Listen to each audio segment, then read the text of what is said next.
అందరికీ నమస్కారం. ఈరోజు మనం శిలువపై యేసుక్రీస్తు పలికిన 4వ మాట కోసం తెలుసుకుందాం. శిలువపై మనకోసం విడవబడిన దేవుడు. చరిత్రలో కొన్ని క్షణాలుంటాయండి.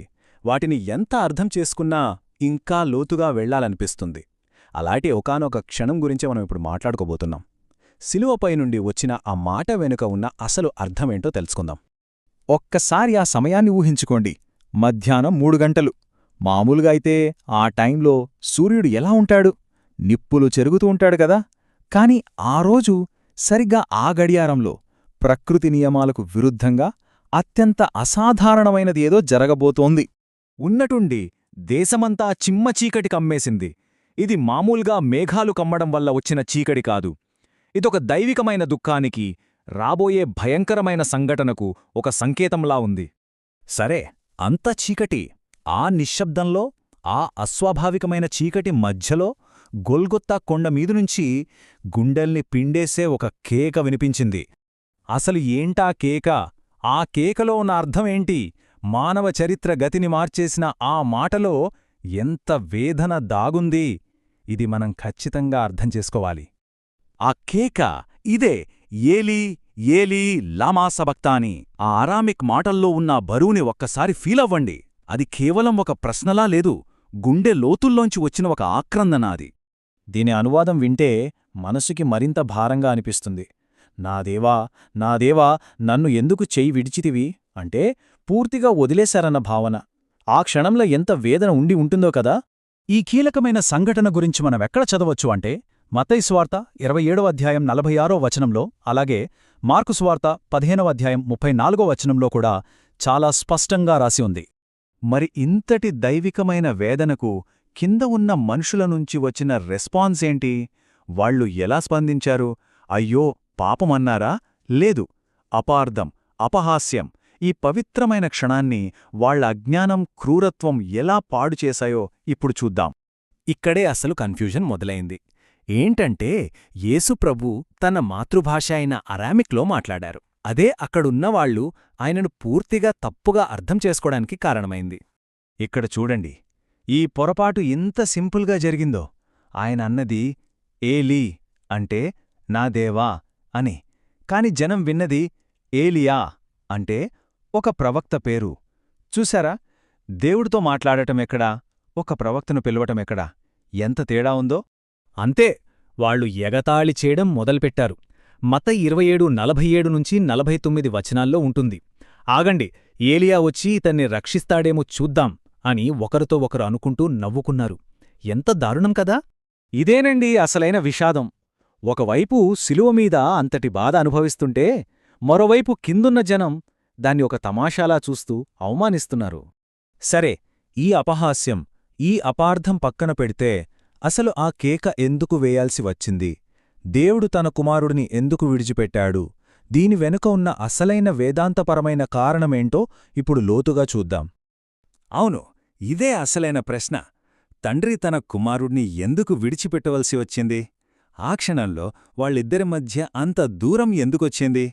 ఈ త్యాగం కేవలం ఆ రోజు అక్కడున్న వాళ్లకోసం కాదు. దీని స్కోప్ చాలా పెద్దది. మనకు ముందు జీవించిన వాళ్లకోసం, ఇప్పుడు మనందరి కోసం, ఇంకా ఈ భూమీదకు రాబోయే తరాల కోసం, అంటే మానవజాతి మొత్తానికి వర్తించే త్యాగం ఇది. ఇది చాలా కీలకమైన పాయింట్. ఆ క్షణంలో యేసుప్రభు మొత్తం మానవజాతి పాపానికి ఒక రూపంగా మారిపోయారు. అంటే మన అందరి పాపాల భారాన్ని ఆయన ఒక్కరే తన మీద వేసుకున్నారు. మరి దేవుడు తన కుమారుడి వైపు ఎందుకు చూడలేకపోయాడు? దానికి సమాధానం హబక్కూకు 1:13లో ఉంది. అక్కడ ఏముందంటే, దేవుడు పాపాన్ని చూడలేనంత పవిత్రుడు. మరి తన కుమారుడు మన పాపాలన్నిటినీ మోస్తున్నప్పుడు ఆ పాపం వైపు తండ్రి చూడలేకపోయాడు. అందుకే తన ముఖాన్ని తిప్పుకోవాల్సొచ్చింది. ఇది ప్రేమ లేక కాదు, ఆయన పరిశుద్ధత అలాంటిది. అయితే ఈ చీకటి, ఆ కేక, జనాల అపార్థం ఇవన్నీ ఎందుకు జరిగాయి? ఈ మొత్తం త్యాగం వెనుక ఉన్న ఫైనల్ పర్పస్ ఏంటి? అసలు ఉద్దేశమేంటో ఇప్పుడు క్లియర్గా చూద్దాం. కల్వరి శిలువ మీద నుండి వినిపించిన ఈ కేక, ఇది చరిత్రలోనే మనసుని పిండేసే ప్రశ్న కదా. ఈ ప్రశ్నలో ఎంత వేదనుందో, దాని వెనుకాల మన భవిష్యత్తునే మార్చేంత గొప్ప సమాధానం కూడా ఉంది. అంటే యేసుప్రభు అడిగిన ప్రశ్నకు జవాబు ఏదో పాత చరిత్రలో జరిగిపోయింది కాదు. అది మనందరి జీవితాలకు, మన భవిష్యత్తుకు ఎంతో ముఖ్యమైన, మనల్ని కదిలించే ఒక బలమైన అర్థాన్నిస్తుంది. సరే, ఇప్పుడు మనం ఒక విషయం తెలుసుకోవాలి. యేసుప్రభు శిలువ మీద ఆ మాట పలికింది ఏదో ఆశ్చర్యంతోనూ లేక నిరాశతోనూ కాదు. అసలు విషయమేంటంటే అది వందల సంవత్సరాల క్రితమే ప్రవచించబడిన ఒక దైవిక ప్రణాళిక నెరవేర్పు. అవును, మనం మొదట చూడబోయేది ఈ ప్రవచనం గురించే. ఇది వింటే ఆశ్చర్యంగా ఉంటుంది. సుమారుగా 1000 సంవత్సరాల క్రితం దావీదు మహారాజు కీర్తనల గ్రంథంలో సరిగ్గా ఇదే మాట రాశారు. చూడండి, యేసు శిలువపై పలకబోయే మాటని అచ్చం అలాగే ముందే ప్రవచించారు. దీన్ని బట్టి ఆ క్షణానికి ఎంత చారిత్రక, ఆత్మీయ ప్రాముఖ్యత ఉందో మనం అర్థం చేసుకోవచ్చు. సరే, ఈ విడబాటు అంటే ఏంటి? దీన్ని అర్థం చేసుకోవాలంటే మనం నరకం అనే పదాన్ని సరిగ్గా తెలుసుకోవాలి. బైబుల్ ప్రకారం నరకమంటే కేవలం అగ్గి మాత్రమే కాదు.